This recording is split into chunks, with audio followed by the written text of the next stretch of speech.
If you're a dog owner here in Winchester, you already know what a great place it is for our four-legged friends. But, to really get the most out of it, sometimes you need a little professional help. So that's what we're going to do today. Just walk through how to find the perfect trainer for you and your dog. This is the goal, right? Just imagine it. A nice, calm walk down Main Street without any pulling, or a relaxing afternoon at Legacy Grove Park. Getting the right training in place is what turns those potentially stressful outings into genuinely enjoyable moments. Okay, so first things first, before you even start Googling trainers, it's a really good idea to get clear on what you actually want to accomplish. So just take a second and think about your day-to-day life. What's the biggest challenge? Is it the leash pulling every time you try to walk downtown? Or maybe it's just about getting some basic manners down so you can have guests over. Knowing exactly what you want to fix is, well, step one. Most of the time, your needs will probably fall into one of these three buckets. You've got puppy training, which is all about getting them started right. Socialization, house training, the basics. Then there's basic obedience, which covers all those must-have skills, like sit, stay, and walking nicely on a leash. And then for the more serious stuff, there's behavior modification, which tackles things like reactivity, fear, or separation anxiety. Figuring out which category you're in really helps narrow down the search. So the next question is, where should this training happen? In-home training is fantastic for tackling problems right where they start, like barking at the doorbell or learning to walk politely on your actual street. But on the other hand, group classes are wonderful for practicing focus around distractions, like other dogs and people. Plus, they're usually a bit easier on the wallet. All right, you know what you want to work on, and you have an idea of the format. Now for the big part, finding a qualified professional who's going to be a great fit. One of the most important things you'll hear about is positive reinforcement. This is pretty much the gold standard in modern, science-based dog training.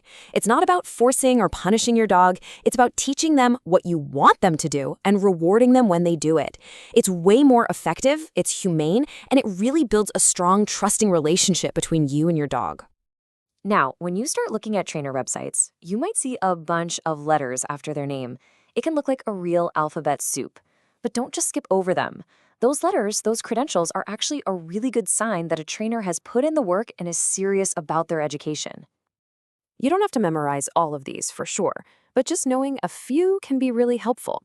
A CPDTKA, for example, tells you they've passed a comprehensive exam on canine behavior.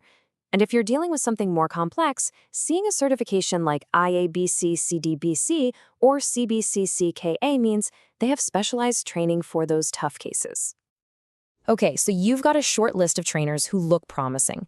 Now it's time to do a little interviewing to find that perfect match for you and your dog. But before we get to the questions, let's quickly talk about cost. It helps to have a ballpark idea of what to expect here in Winchester and Clark County. As you can see, prices vary a lot depending on what you need, from group classes to private in-home sessions. This just gives you a realistic starting point for your budget.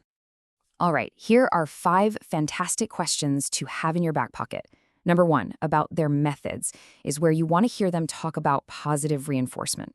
It's also really important to hear how they'll tailor a plan specifically for your dog, not just use a cookie-cutter approach. And asking about progress and homework ensures you know exactly what the plan is and what your role will be. So, the sessions with your trainer are absolutely essential, but that's just the beginning. The real magic happens when you start taking those skills and applying them out in the real world, right here in Winchester.